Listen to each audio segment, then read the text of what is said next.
Hello বন্ধুরা, সবাই কেমন আছো? আশা করছি সবাই খুব ভালো আছো আর আমিও তো খুবই ভালো আছি। আজ সবার জন্য নিয়ে চলে এসেছি একটা নতুন রেসিপি। এটা কি মাছ? আশা করি সবাই চিনতে পারছো। এটা হলো পাঙাশ মাছ, যেটা অনেকেই খেতে অপছন্দ করে আর অনেকের কাছে এটা অনেক টেস্টি লাগে।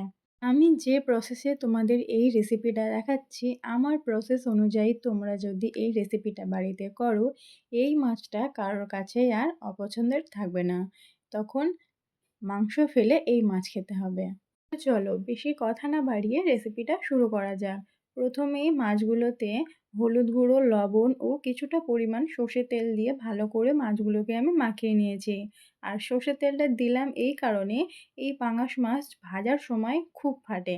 তো এই সর্ষের তেলটা দিলে কি হয়, মাছটা আর ফাটে না। ভালো করে মাছগুলোকে আমি মাখিয়ে নিয়েছি। এদিকে আমি কড়া বসিয়ে দিয়েছিলাম। তেল গরম হয়ে যাওয়ার পর একে একে দিয়ে দিলাম মাছগুলোকে। মাছগুলোকে আমি ভালো করে লাল লাল করে ভেজে নেব। এক সাইড হয়ে গিয়েছে, অন্য সাইডটা ভেজে নেওয়ার জন্য আমি মাছগুলোকে উল্টিয়ে দিলাম। আর দেখো মাছগুলো কত সুন্দর লাগছে। আর এই মাছটা ভাজার সময় সবাইকে আমি বলবো একটু সাবধানে মাছগুলোকে ভেজে নিতে, কারণ প্রচুর তেল ছিটে হাতে পড়ে, সেই জন্য মাছগুলোকে একটু সাবধানে তোমরা ভেজে নিও। বাকি যে কয়েকটা মাছ ছিল সেই কয়েকটা মাছও আমি ভেজে নেব। তারপরে যে তেলে আমরা মাছটা ভেজে নিয়েছিলাম সেই তেলটা আর আমি তুললাম না, সেই তেলের ওপরেই আমি দিয়ে দিলাম কুচানো পেঁয়াজ। পেঁয়াজটাকে দিয়ে একটু হালকা ব্রাউন করে ভেজে নেওয়ার পরে আমরা এখানে বাকি উপকরণগুলো অ্যাড করব। পেঁয়াজগুলোকে ভালো করে লাল লাল করে ভেজে নেওয়ার পর আমরা এখানে আলুটা অ্যাড করে দিলাম। এখানে আমি ডুমো ডুমো করে আলু কেটে নিয়েছি। তোমরা চাইলে তোমাদের মন মতো আলু কেটে নিতে পারো, তবে ডুমো ডুমো করে আলুটা কেটে নিলে দেখতেও খুব সুন্দর লাগে আর পরিবেশন করতে তো আরও সুন্দর লাগে। তারপরে আলুগুলো দিয়ে ভালো করে ভেজে নেওয়ার পর এখানে অ্যাড করে দিলাম টমেটো কুচি ও কাঁচা লঙ্কা। কাঁচা লঙ্কা ও টমেটো কুচিটা দিয়ে ভালো করে কিছুক্ষণ ভেজে নেওয়ার পর এখানে অ্যাড করলাম আদা রসুনের পেস্ট। আদা রসুনের পেস্ট আমি এখানে দিয়েছিলাম 1.5 চামচের মতো। তোমরা যতটা পরিমাণে এখানে রান্নাটা করবে ঠিক ততটা পরিমাণে ইউজ করতে পারো।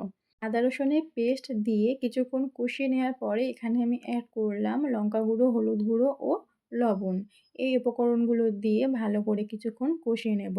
এই মশলাটা কষানোর সময় তলাতে লেগে না যায় বা পুড়ে না যায়, সেই জন্য আমি এখানে অল্প পরিমাণে একটু জল অ্যাড করব।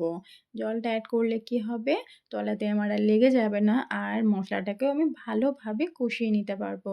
তো অ্যাড করে দিলাম জল, দিয়ে ভালো করে আরও কিছুক্ষণ এই মশলাটাকে আলুসহ কষিয়ে নেব। আর হ্যাঁ, তোমরা আমার এই রেসিপিটা কে কোথা থেকে দেখছো অবশ্যই কিন্তু আমাকে কমেন্ট করে জানিও। আর আবারও তোমাদের আমি একটা কথা বলছি, যারা আমাকে সাবস্ক্রাইব করছো তাদের প্লিজ বলছি একটা কমেন্ট করে যাও। তোমাদের কমেন্ট ধরেই আমি তোমাদের ব্যাক দিতে পারবো, নইলে আমি পারছি না। আলুটা ভালোভাবে আমাদের কষানো হয়ে গিয়েছে। এখানে জল অ্যাড করে দিলাম। জলটা দিয়ে একটু হালকা নাড়াচাড়া করে আমি এই ঝোলটাকে কিছুক্ষণ ফুটতে দেব। তারপরে এখানে আমি মাছগুলোকে অ্যাড করব। ঝোলটা আমাদের ফুটে গিয়েছে।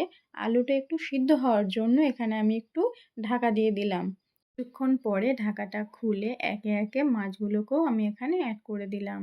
মাছগুলো দেওয়ার পরে হালকা একটু নাড়াচাড়া করে আমি আরও একবার রান্নাটাকে ঢেকে দেব আরও কিছুক্ষণ হয়ে নেওয়ার জন্য।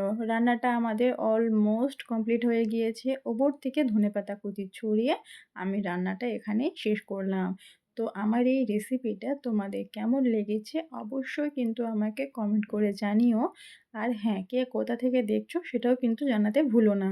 আর রেসিপিটা যদি তোমাদের ভালো লেগে থাকে তাহলে লাইক, কমেন্ট, শেয়ার করে দিও। আর আমার নতুন বন্ধু হয়ে থাকলে চ্যানেলটিকে সাবস্ক্রাইব করে আমার পাশে থেকো। আর হ্যাঁ, অবশ্যই বাড়িতে একবার এই রেসিপিটা ট্রাই করে দেখো, তোমাদের খুব ভালো লাগবে। সবাইকে টাটা।